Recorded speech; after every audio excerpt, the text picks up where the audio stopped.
नमस्कार, मैं हूं मनोज सैनी। आईएनडी इंपैक्ट में आपका स्वागत है। और लॉकडाउन 4 की अब शुरुआत होने जा रही है आज से। लेकिन कैसे होगा लॉकडाउन, आज इसी पर हम चर्चा करेंगे और समझेंगे कि लॉकडाउन 4 में क्या क्या रियायत मिलने वाली, क्या बंदिशें रहने वाली है और इन बंदिश और रियायत के बीच में सियासत क्या कहने वाली है। चलिए, कोरोना वायरस संकट के बीच केंद्र सरकार ने 31 मई तक के लिए कोरोना बढ़ा दिया है, लॉकडाउन 4 बढ़ा दिया है। लेकिन इसी बीच खबर यह भी है कि लॉकडाउन बढ़ने के साथ ही अब कुछ चीजों पर सरकार रियायत देने जा रही है।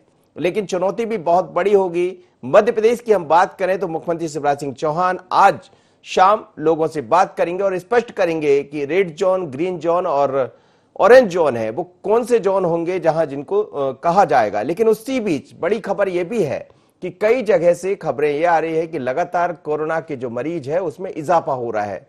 आज भी कुछ ताजा खबरें देखने को मिली, चाहे हम भोपाल की बात करें, इंदौर की बात करें, उज्जैन और बुरहानपुर, दो ऐसे स्पॉट है जो अभी काफी चर्चा में बने हुए हैं। मंदसौर से ताजा खबर यह है कि वहां एक युवा की मौत हुई है, हालांकि उसकी अभी रिपोर्ट नहीं आई है। लेकिन लॉकडाउन 4 में कैसा होगा लॉकडाउन 4, आज हम इसी पर चर्चा करने जा रहे हैं। लेकिन देख लेते हैं कुछ पॉइंट्स कि क्या है लॉकडाउन 4।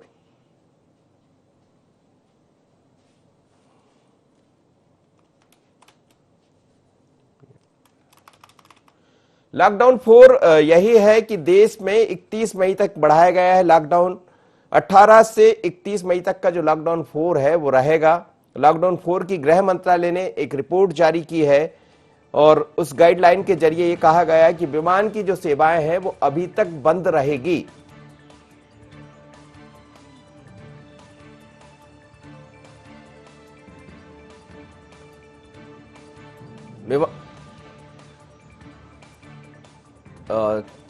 चलिए हम समझेंगे भोपाल में क्या स्थितियां हैं, किस तरह से लॉकडाउन 4 को आगे बढ़ाया गया है, कहां कहां कौन से जोन। ये भी कहा जा रहा है कि अलग अलग सेक्टर में विभक्त कर दिया गया है भोपाल को। लेकिन मध्य प्रदेश में क्या रहने वाला है लॉकडाउन 4 को लेकर, मुख्यमंत्री शिवराज सिंह चौहान जब देर शाम बात करेंगे, जनता को संबोधित करेंगे तो क्या कहेंगे। आकाश मेरे साथ जुड़ रहे हैं इस वक्त हमारे ब्यूरो चीफ। आकाश, क्या कहेंगे लॉकडाउन 4 को लेकर, किस तरह की गाइडलाइन सामने आई है और क्या कह रही है ये गाइडलाइन? जी बिल्कुल मनोज जी, जिस तरीके से लॉकडाउन 4 को लेकर केंद्र सरकार ने जो है गाइडलाइन जारी कर दी, और गाइडलाइन की अगर हम बात करें तो पूर्व की तरह ही स्कूल, कॉलेजेस, मॉल और जो सोशल गैदरिंग थी उस पर पूरी तरीके से बैन लगाया गया। हालांकि इस बार जिस तरीके से जब प्रधानमंत्री नरेंद्र मोदी जो है सभी राज्यों के मुख्यमंत्री के साथ उन्होंने वीडियो कॉन्फ्रेंसिंग के जरिए बैठक की थी, सभी राज्यों ने रेड और ऑरेंज जोन और ग्रीन जोन को तय करने के लिए जो है अधिकार मांगे थे, और ये अधिकार केंद्र सरकार ने अब राज्यों को दिए हैं। इसके अलावा जो अंतरराज्यीय बस सेवा है ये शुरू हो सकती है, इसके लिए दोनों राज्यों की सहमति जरूरी है। इसके अलावा बात करें तो डोमेस्टिक फ्लाइट या इंटरनेशनल फ्लाइट पर पूरी तरीके से अभी 31 मई तक जो है रोक लगाई गई है। होटलों को अगर हम बात करें, होटल रेस्टोरेंट के, तो ये भी अभी जो है बंद रहेंगे। हालांकि खाने पीने की होम डिलीवरी हो सकती है, इसके लिए जो है जिला कलेक्टर से परमिशन लेके जो किचन्स हैं, बड़ी बड़ी जो किचन्स हैं होटलों में, वो सोशल डिस्टेंसिंग का पालन करते हुए संचालित की जा सकती है, लेकिन सिर्फ इसके लिए होम डिलीवरी की ही सुविधा रहेगी। इसके अलावा अगर हम बात करें तो रात के 7 बजे से लेकर सुबह 7 बजे तक जो है कर्फ्यू रहेगा पूरे देश में। इसके अलावा जो परिस्थितियां होंगी जिलों की, तो यहाँ पर कलेक्टरों को अधिकार दिए गए हैं कि कलेक्टर अपने जिले में जो है अपने हिसाब से जो है वहाँ की स्थिति को देखते हुए नियमों में जो है परिवर्तन कर सकते हैं, शिथिलता कर सकते हैं।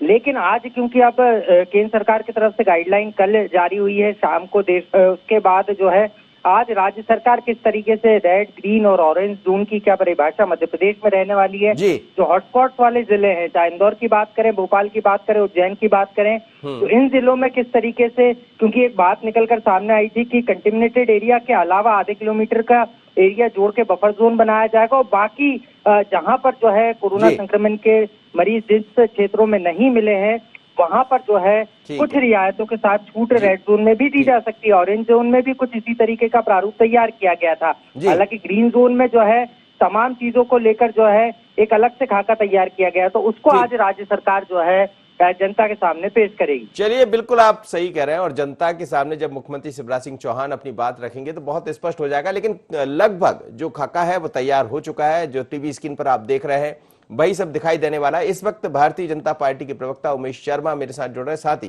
कांग्रेस के प्रवक्ता ब्रजेश पांडे जी भी मेरे साथ जुड़ रहे हैं। उमेश जी, लॉकडाउन 4 की आज से शुरुआत होने जा रही है और सरकार ने अब साफ कर दिया है कि 31 तारीख तक 18 से 31 तक चौथा लॉकडाउन देखने को मिलेगा। कितना बड़ा चैलेंज, कितनी बड़ी चुनौती, क्योंकि इस बीच बहुत समय हो गया अब लोगों को घर में रहते हुए। वास्तव में ये समय जो है ये मानव जाति के लिए बहुत कठिन परीक्षा का समय है और मुझे लग रहा है कि विगत जो 5-7 शताब्दियां बीती हैं उसमें संभवतः मानव जाति के समक्ष ऐसा भीषण संकट कभी खड़ा नहीं हुआ जैसा इस समय खड़ा हुआ है।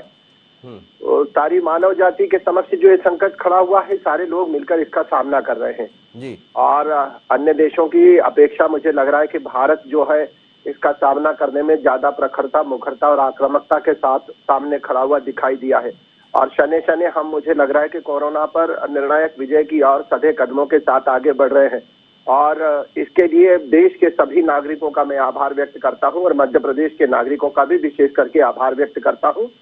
शासन, प्रशासन ये तो सब अपनी जगह काम करते ही हैं जी और जितने कोरोना वीर हैं वो अपने मैदान में डटे हुए हैं, पर जो नागरिक होता है उसकी भूमिका सबसे ज्यादा महत्वपूर्ण और अहम होती है और मुझे लगता है कि मध्य प्रदेश के नागरिकों ने बहुत संयम और धैर्य का परिचय दिया है। लेकिन उमेश जी, कई जगह संयम और धैर्य टूट रहा है। जैसे कल रीवा में हमने देखा कि वहां कुछ लोगों ने बैरिकेड्स तोड़ दिए, वो अपने गांव लौटना चाह रहे थे, यूपी के लोगों को रोका गया जाने के लिए, उसके बाद काफी हंगामा मच गया। अब जैसे जैसे ये और समय बढ़ेगा तो ये बड़ी चुनौतियां हैं और इसका सामना कैसे करेगी सरकार?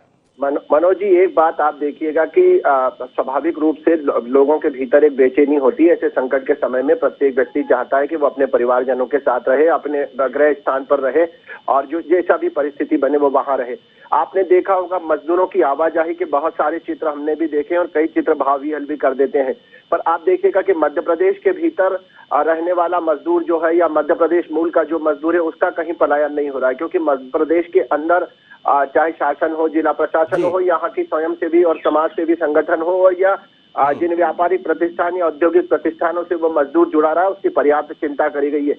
जो मध्य प्रदेश के अंदर ये स्थिति निर्माण हुई है मजदूरों के पलायन की, या तो महाराष्ट्र का मजदूर लौट रहा है या उत्तर प्रदेश का मजदूर लौट रहा है और चूंकि आने जाने का मार्ग मध्य प्रदेश से, इसके कारण इस स्थिति का निर्माण हुआ है। कई बार ऐसा लगता है कि हम लोग बहुत द्रवित होकर इस बात को भावावेश में कहते हैं कि मजदूरों के साथ अन्याय हो रहा है और बड़े सारे चित्रों को फेसबुक पर डाला जाता है। मैं एक बात कहना चाहता हूँ कि मनोज जी, ये समय कोरी भावुकता का समय नहीं है। ठीक है, मजदूर परेशान हो रहा है, चल रहा है, तो उन लोगों को भी चिंता करना चाहिए। उत्तर प्रदेश की सरकार को चिंता करना चाहिए थी या महाराष्ट्र की, तो वो अपनी जगह चिंता कर रहे हैं, पर उसके बाद अगर ये पलायन होता है तो इस मजदूरों के दर्द से हम सब लोग वेदना में डूबे हुए हैं। पर मुझे लग रहा है कि इस समय भावुकता का समय नहीं, इस समय जो है वो दृढ़ता के साथ निर्णय लेने का समय, यथासंभव। जैसे मैं आपको हमारे इंदौर का उदाहरण देता हूँ, हम लोगों ने यहाँ स्वयंसेवी संगठनों ने सबसे पहले मोर्चा संभाला, हमारी भी व्यवस्था टोली लगी, बाईपास में मजदूरों की चिंता करी। भोपाल के मैं चित्र देखता हूँ, अभी हमारे प्रदेश अध्यक्ष जी वी.डी. शर्मा जी के चित्र देखे और हमारे विधायकों के जनप्रतिनिधि कांग्रेस के मित्र भी कर रहे हैं। ऐसा नहीं है कि केवल कोई एक राजनीतिक दल कर रहा है, अन्य समाज से भी संगठन भी कर रहे हैं। तो सारे लोग मिलकर निश्चित रूप से चिंता भी करें। और इंदौर में तो बड़ा अच्छा अभिनव प्रयोग करा गया कि जो हमारी जिला की बॉर्डर प्रारंभ होती है, उस जिला की बॉर्डर के ऊपर स्कूलों की बसें खड़ी करा दी हैं, ट्रक खड़े करा दिए, वहां से मजदूर आता है तो वहां उमेश जी आप खुद भी वहां पर लगे हुए, मुझे पता है। और इंदौर की तो संस्कृति यही है, इंदौर का यही है कि अतिथि देवो भव। अब वो चाहे परेशानी की स्थिति में पहुंचा हो तो भी व्यक्ति वहां खड़ा रहता है, कोई सामान्य तौर पर व्यक्ति पहुंचता है तो भी वो उसके हाव वगत में खड़ा रहता है। आप बने रहिएगा उमेश जी, और इंदौर को लेकर भी मुझे आपसे बहुत बातें भी करना है। ब्रजेश पांडे जी मेरे साथ जुड़ रहे हैं। ब्रजेश जी, लॉकडाउन 4 की शुरुआत हो गई है। राहुल गांधी ने कल कुछ सवाल भी उठाए, 2 दिन से लगातार हम देख रहे हैं, मीडिया से बात भी उन्होंने की है।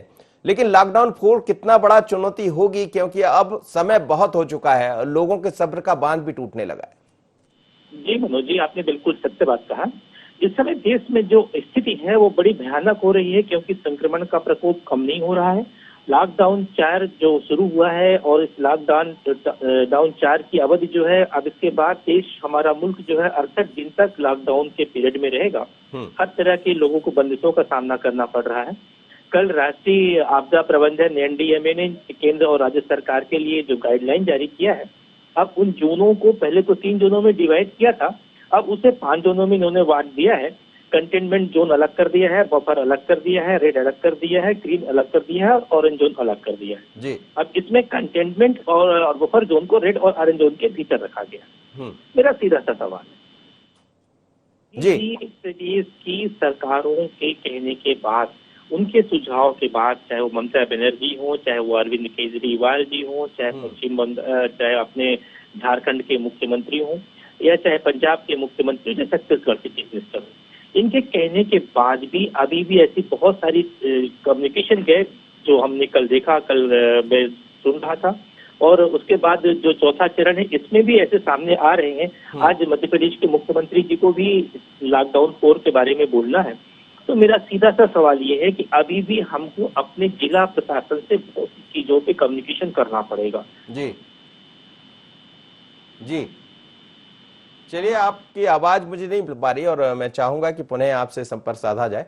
उमेश शर्मा जी, आप इंदौर के बारे में बता रहे थे, लेकिन इंदौर, भोपाल, बुरहानपुर, उज्जैन, बुरहानपुर एक नया जिला जुड़ गया है जो काफी सेंसिटिव होता जा रहा है और रेड जोन में परिवर्तित हुआ है।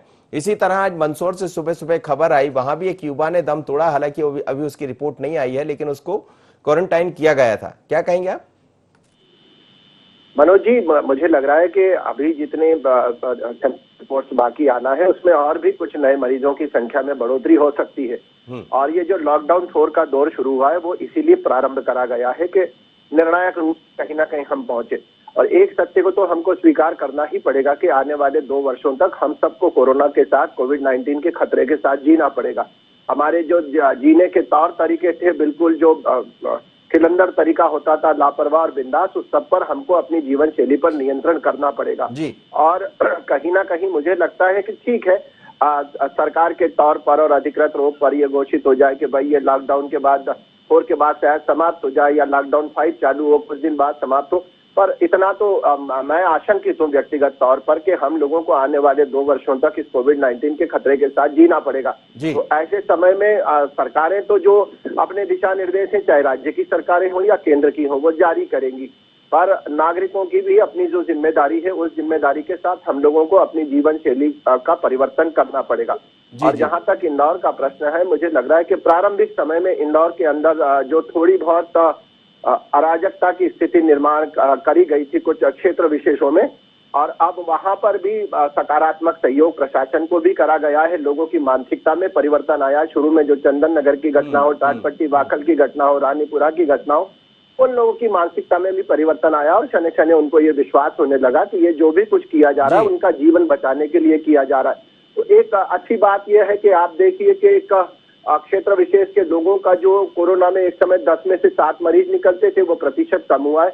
अब वहां 10 में से 3 मरीज निकल रहे हैं और लापरवाही करने के कारण जो लोग अपने हक को बड़ा ठीक समझते थे, वहां 10 में से 7 मरीज निकल रहे हैं। तो एक बात तो समझ लेना चाहिए कि ये जो रोग है ये संप्रदाय देखकर नहीं आता है, ये लापरवाही के कारण जन्म लेता है और जो भी लापरवाह होगा वो किसी जाति। चलिए, आपने बड़ी दिलचस्प बात कही है। ये बात सही है कि इसमें ये कोई ऐसा दुश्मन नहीं है जो देखकर वार करेगा कि ये फलाने व्यक्ति है, इन पर वार कर दिया जाए और ये हमारा दुश्मन, इसके ऊपर सीधा हमला कर दिया जाए। ये तो एक ऐसा दुश्मन है जो जानता ही नहीं है और कहां जाकर किसके ऊपर बैठ जाएगा और फिर दिक्कत खड़ी कर देगा। और यही बिल्कुल आपने ठीक कहा। ब्रजेश जी, आप अपनी बात पूरी कीजिएगा, आपसे स्पष्ट आवाज नहीं आ पा रही थी मुझे। और दूसरा ये कि कितना चैलेंज है, कितनी चुनौती है लॉकडाउन 4 में? देखिए मनोज जी, मैं उमेश जी की बात से काफी हद तक सहमत हूँ, लेकिन इसके यहाँ के जो बड़े नेता हैं, कल मैं उनको निर्मला सीतारमण जी को सुन रहा था। निर्मला सीतारमण जी ने प्रेस कॉन्फ्रेंस करके बाकायदा राहुल गांधी जी के ऊपर कटाक्षेप किया और बहुत कड़े शब्द कहा। उन्होंने यहाँ तक कह दिया कि अगर राहुल गांधी जी को मजदूरों की इतनी चिंता है तो उनके साथ ही क्यों नहीं चल रही है।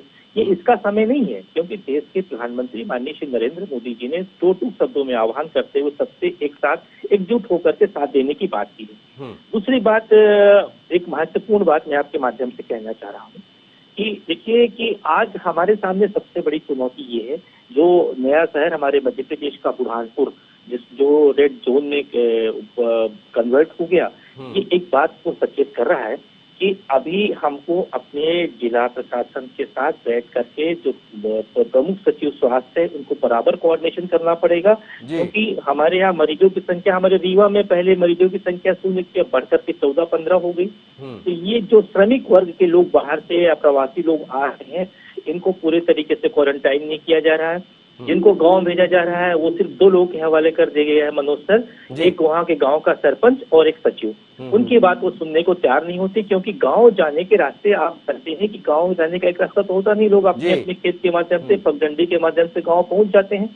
तो उनको उसके लिए सामुदायिक भवन में, शासकीय भवन में इनको सख्ती से रोकना चाहिए था। स्थानीय पुलिस को लगाना चाहिए था कि भाई जो इसकी जिसको नाम रजिस्टर्ड हो गया है, जो आ गया है रीवा में या कहीं किसी भी जगह पे, उसको अगर आप लेकिन ब्रजेश जी ये ऐसा वक्त है, देखिए ये काम समझाइश से होता है, समझाइश जहां दी वो व्यक्ति समझ नहीं रहा है। जैसा उमेश जी भी कह रहे थे कि ये सिर्फ अपनी लापरवाही का परिणाम है, इसमें कोई ऐसा नहीं है कि फलाने व्यक्ति के कारण ऐसा हो गया, किसी संप्रदाय विशेष के कारण ऐसा हो गया। जो भी लापरवाही करेगा उसके कारण ये सब होगा, लेकिन कहीं कोई गलती, कहीं कोई चूक हुई है हल्की फुल्की, जो दिखाई भी दे रही है कि जिन लोगों को बहुत पहले शिफ्ट कर देना चाहिए था, शायद वहां देरी हुई है। उसके पीछे भी चिंता यही थी कि यदि वो गए और उन्होंने बढ़ा दिया, लेकिन अंततः हम वहां पहुंच वही रहे घूम फिर कर, कि आज वो लोग पहुंच रहे हैं गांव की तरफ और फिर वही स्थितियां निर्मित हो रही जिसका आप जिक्र कर रहे हैं। जी बिल्कुल। अब देखिए, आपके राजधानी में जहांगीराबाद का इलाका है, एसबाग का इलाका है, अशोक गार्डन है, मंगलवारा तलैया है, जो हॉट स्पॉट थे। अभी भी मैं देख रहा हूँ एक पढ़ा लिखा शहर इंदौर, उज्जैन और भोपाल, ये पढ़े लिखे शहरों में मध्य प्रदेश के गिने जाते हैं, और अच्छे शहर जबलपुर, ऐसे शहर गिने जाते हैं। लेकिन यहाँ पर लोग अभी भी अब जो है वो सिक्स सेंस का इस्तेमाल नहीं कर रहे हैं। मैं देख रहा हूँ कि जो भी हॉस्पिटल है उनके साथ भी अभी भी 2-3 घटनाएं मेरे सामने आई हैं। जो डॉक्टर जा रहे हैं उनके साथ भी मिसबिहेव कर रहे हैं। तो कम से कम अभी भी लोगों के अंदर इस चीज की एक मानवीय सोच डेवलप होना चाहिए कि जब हमारा देश इतने बड़े संक्रमण से लड़ रहा है तो हम लोग भी उससे लड़ने के लिए। कांग्रेस ऐसा आह्वान क्यों नहीं कर रही? इस तरह का आह्वान लेकर आप आ जाए जनता के सामने, आरोप प्रत्यारोप तो चलते रहते हैं। कांग्रेस ने, हमारे प्रदेश कांग्रेस के अध्यक्ष श्री कमलनाथ जी ने कांग्रेस को, सभी लोगों को इस तरह का निर्देश दे रखा है कि आप लोग जहां भी इस तरह की कोई समस्या दिखती है उसके लिए आप बात करें, स्थानीय प्रशासन से बात करें। लेकिन हमने देखा है कि सत्ता परिवर्तन होने के बाद मनोज जी, स्थानीय प्रशासन बात नहीं सुन रहा है। मैं खुद प्रदेश का प्रवक्ता हूँ, कई पदों पे रहा हूँ, मैंने अपने यहाँ के प्रशासनिक अधिकारियों से, सतना वालों से भी बात किया, कई जगह के लोगों से बात किया, लेकिन बात तो सुन लेते हैं वो, लेकिन बात पे गंभीरता नहीं ले रहे। इससे दिन प्रतिदिन इस संक्रमण का खतरा बढ़ता जा रहा है। उमेश जी यही चिंता है, यही चिंता आप भी जता रहे थे कि लोग सुन नहीं रहे, मतलब कहीं ना कहीं लापरवाही दिखाई देती है। और जो लोग बाहर से अब लौट रहे हैं वो ऐसे स्थानों पर पहुंच गए, पहले हम देख रहे थे कि करीब 32 ऐसे जिले थे जो ऑरेंज और ग्रीन में थे, लेकिन अब बढ़कर वो संख्या ज्यादा होती जा रही है, वो रेड जोन की तरफ परिवर्तित हो रहे हैं। ये जो चुनौती है आगे चलकर, यही बड़ी दिक्कत खड़ी करने वाली है। ठीक है मनोज जी, मैं आपसे भी सहमत हूँ, ब्रजेश जी से भी सहमत हूँ। अवेयरनेस तो लाना पड़ेगी, और ऐसा नहीं कि सारे लोग सुन नहीं रहे, सारे लोग सुन भी रहे हैं। और मुझे लग रहा है कि बहुत कम प्रतिशत ऐसा है कि जो इन सारी बातों को नजरअंदाज कर रहे हैं। पर शनि शनि जैसे जैसे लॉकडाउन की अवधि बढ़ रही है, लोगों में परिपक्वता भी आ रही है, और वो परिपक्वता चाहे भय के कारण आए या स्वयं की प्राण रक्षा को दृष्टिगत रखकर आए, पर अवेयरनेस आई है और जागरण भी आया है। और शनि शनि स्थिति पर धीरे धीरे नियंत्रण भी हो रहा है। और जो जिला प्रशासन है उसमें, और जो लगातार 45, 50, 55 दिनों से मैदान में टिके हुए कोरोना कर्मवीर हैं, वो सारे लोग भी बहुत मुस्तैदी के साथ अपना अपना काम कर रहे हैं। और हम तो अब केवल इस संकट की घड़ी में, क्योंकि ना तो हम लोग कोई चिकित्सा क्षेत्र के विशेषज्ञ हैं और ना हम लोगों को कोई बहुत ज्यादा प्रशासनिक अनुभव है, चूंकि मैं एक राजनीतिक दल का प्रवक्ता हूँ, तो राजनीतिक दल के प्रवक्ता सबसे बड़े वॉरियर्स के रूप में काम कर रहे हैं उमेश जी। मुझे लगता है कि राजनीतिक, मैंने अपने हिस्से का काम निर्धारित करा मनोज जी। मुझे लग रहा है कि राजनीतिक दल का कार्यकर्ता होने के नाते मैं क्या कर सकता हूँ, तो मुझे लगा कि मैं और मेरी टोली लोगों के अन्न प्रबंधन का काम कर सकती है। तो आज लगातार 47 दिनों से हम लगातार 7,000 लोगों को प्रतिदिन भोजन पहुंचाने का काम जरूरतमंदों तक कर रहे हैं, और उसमें किसी शासन या जिला प्रशासन या नेताओं से नहीं ले रहे हैं। समाज का जागरण कराए, क्योंकि सरकारों के पास, प्रशासन के पास बहुत काम है, तो समाज हमारे साथ सदाशयता से जुड़ा हुआ है मनोज जी। तो ये तो एक विषय हो गया, पर मुझे लग रहा है कि हमारी जो, मैं बस्ती क्षेत्रों का बता रहा हूँ जहाँ मैं रोज जा रहा हूँ, बहुत बर्तन मांजने वाली महिलाएं हैं, झाड़ू पोछा, उनकी अवेयरनेस देखने लायक है मनोज जी। जब आप उन बस्तियों में जाते हैं तो वो सामाजिक दूरी का पालन भी कर रही हैं, भोजन के पैकेट लेते समय भी करती हैं, और हमारे यहाँ तो भोजन निर्माण में भी वो बस्ती क्षेत्र की महिलाओं की टोली जुटी हुई है। तो जितनी अवेयरनेस मुझे लग रहा है कि बस्ती क्षेत्रों में आई है, कम पढ़े लिखे लोगों में, वो ब्रजेश जी सही कह रहे थे कि जो पढ़े लिखे और समझदार हैं वो ज्यादा लापरवाह है। उनको बाहर का माहौल देखने भी निकलना है, कर्फ्यू का आनंद लेने भी निकलना है। और सबसे बड़ी दो चिंता है मुझे, दो भिन्न प्रकार की। गरीब की चिंता ये कि उसका भोजन प्रबंधन कैसे हो, और जो सक्षम है उसका चिंता ये कि यार कर्फ्यू पास की जुगाड़ कैसे हो जाए, जरा बाहर निकलना है। कारण क्या, कारण कुछ नहीं है, बाहर निकलना है और उसके लिए उसको कर्फ्यू पास चाहिए। तो मनोवृत्तियां हैं अपनी अपनी, पर मुझे लग रहा है कि परमपिता परमेश्वर बहुत जल्दी सब कुछ ठीक करेगा। सारे लोग अपने, और सबसे अच्छी बात यह है कि इस समय जो पूरे देश में कमोबेश छोटे मोटे अपवाद छोड़ दीजिए, पूरा देश हो, प्रदेश हो या जिला हो, कि राजनीतिक वैमनस्य दिखाई नहीं दे रहा है और सब लोग कदम से कदम मिलाकर खड़े हुए हैं। ये एक अच्छा संकेत है और यही मुझे लगता है कि भारत के लोकतंत्र। ब्रजेश जी, उमेश जी कह रहे हैं, और आपको मैं बता दूं, मतलब ये तारीफ करने की बात नहीं है। देखिए, राजनीति अपनी जगह होती है, बीजेपी अपनी जगह, कांग्रेस अपनी जगह, लेकिन उमेश शर्मा खुद इस तरह के व्यक्ति है जो अपने तरह से सेवा में लगे हैं। और आपको जानकर आश्चर्य होगा कि लगातार कई दिनों से उमेश जी खुद घर नहीं लौटे हैं। ब्रजेश जी, ऐसे भी लोग हैं राजनीति में? उमेश शर्मा जी भारतीय जनता पार्टी के वरिष्ठ प्रवक्ता हैं और मैं इनका बड़ा आदर करता हूँ। एक अच्छे व्यक्ति हैं, एक अच्छी सोच है और एक बड़ा दृष्टिकोण है। लेकिन मैं इतना ही कहना चाह रहा हूँ मनोज जी कि आज स्थिति यह है कि दुआ करो मैं कोई रास्ता निकाल सकूं, तुम्हें भी देख सकूं, खुद को भी संभाल सकूं। आज वास्तव में देश के सामने बड़ी भयावह स्थिति है। आप देखिए, आंकड़े उठा कर देखिए, WHO की रिपोर्ट पढ़ने या जो भी आंकड़े आप देखेंगे, सब में इस समय विश्व तो खैर है ही है इससे पीड़ित। हमारे भारतवर्ष में जो स्थिति, हम लोग इसके लिए तैयार नहीं थे कि ऐसी स्थिति भी समाज देश के सामने आ सकती है। वेंटिलेशन की स्थिति लोगों को देना पड़ेगा, इमरजेंसी पार्ट बनाने पड़ेंगे। लेकिन जब देश के सामने चुनौती आई तो हमारे माननीय प्रधानमंत्री जी श्री नरेंद्र मोदी जी के आह्वान के बाद इस देश के लोगों के अंदर ये अवेयरनेस आया, लोगों ने बढ़ चढ़ कर भाग लिया। लेकिन मैं जो जिस चीज को आपके माध्यम से कहना चाह रहा हूँ, आज जो हमारे जिले क्रमशः जो रेड और ऑरेंज और ग्रीन में कन्वर्ट हो रहे हैं, उस पर आज जिस पर मुख्यमंत्री जी को ही बोलना है। मेरा कहना ये है कि अभी भी आपको इस चीज को बैठ के डिसाइड करना पड़ेगा। मानता हूं कि समस्या है, अभी सिर्फ 5-6 मंत्री उनके पास है, लेकिन ये बैठ करके डिसाइड करना पड़ेगा कि आप एक तरफ जो है जहां पर कंटेनमेंट जोन है वहां पर आप एक तरफ water park, gym, cinema hall, swimming pool, tourism spot बंद रखोगे, दूसरी तरफ आपने मदिरालय की दुकान खुल गई है, ठीक। अब आप बताइए, सोशल डिस्टेंस मेंटेन नहीं हो रहा है। गांव में लोग अभी बार नहीं खुलेंगे, सरकार ने कहा बार नहीं खुलेंगे। बार नहीं खुलेंगे, मदिरालय की दुकानें खुलेंगी। जी। तो मैं कल निकला था अपनी गाड़ी से, जो काम उमेश जी कर रहे हैं मैं भी थोड़ा बहुत यही कार्य कर रहा हूँ, सामाजिक कार्य जो मुझसे बन सकता है इतना चीज से। तो मैंने देखा कि लोग जो शराब की दुकान में जो लोग लग गए थे शराब लेने, शाम की वक्त था, लोग एक दूसरे पर टूट रहे थे, कोई पुलिस की व्यवस्था नहीं थी। ये अच्छा, अगर पुलिस की व्यवस्था है तो लोगों को समझना चाहिए कि प्रधानमंत्री जी, मुख्यमंत्री जी और सभी पार्टी के नेता लगे हुए हैं, सोशल डिस्टेंस बनाने की बात कर रहे हैं, इसको कम से कम दूर रखें। दूसरी बात यह है कि जो प्राइवेट ऑफिसेस हैं वो उसमें 33% कर्मचारी जो है वो इसके लिए कहा गया है कि खोले जा सकेंगे और 30% कर्मचारी सरकारी दफ्तर, उनके साथ कार्य चालू किया जाएगा।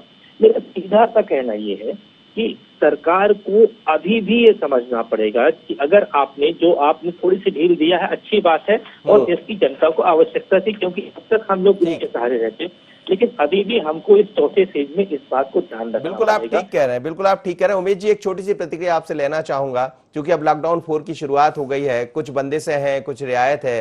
रियायत और बंदिश के बीच में जैसा हमने कहा कि जिम्मेदारियां भी बढ़ी है, चुनौती भी बढ़ी है, क्या कहेंगे चलते चलते?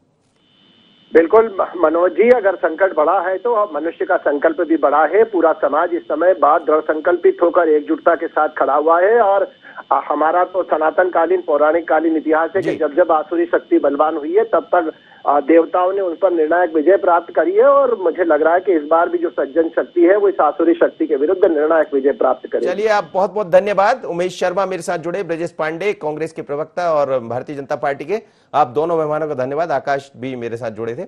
लेकिन मध्य प्रदेश में लॉकडाउन 4 की शुरुआत हो गई है, कुछ रियायत के बीच बंदिशें भी आपको दिखाई देने वाली। मुख्यमंत्री शिवराज सिंह चौहान बात करेंगे आम जनता से और बताएंगे कि आखिर कैसे होगा लॉकडाउन 4, लेकिन उसमें यह भी तय हो जाएगा कि जो रेड जोन है, ग्रीन जोन है, ऑरेंज जोन है, वो कौन कौन से होंगे, क्या कुछ परिवर्तन उसमें दिखाई देगा। नजर इस पर बनी रहेगी, लेकिन आप संभलिए, समझिए कि अभी भी लॉकडाउन 4 का आपको पालन करना है, सोशल डिस्टेंस का पालन करना है और अब आप हमेशा के लिए मास्क लगाना अभी शुरू कर दीजिए, यदि नहीं किया है तो भी, क्योंकि जरा सी गलती, जरा सी चूक, ये गिनती बढ़ाती रहेगी।